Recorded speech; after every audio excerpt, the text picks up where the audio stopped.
Hey guys, welcome back to this channel. In this video, I'll be showing you guys how you can craft the popcorn serving cart in Heartopia.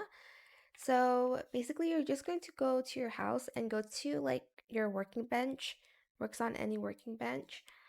And you're going to scroll down here and you'll find the popcorn serving cart here. I am going to make 4 and then I'm just going to craft it. Hold to continue. Okay.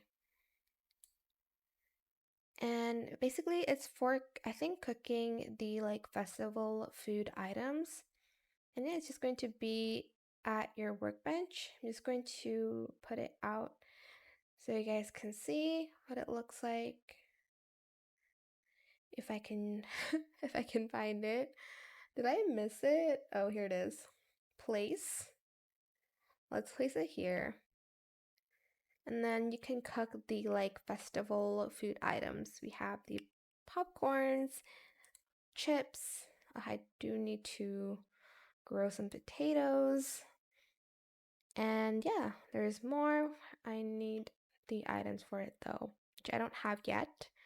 But yeah, that is it for this video. I hope it was helpful for you guys. Don't forget to like, comment, share, and also subscribe to this channel if you haven't done that already.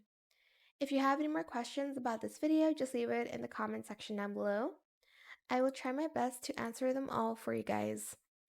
And if you found this video helpful, please click the thanks button as well. That is it. Thank you so much for watching. Bye.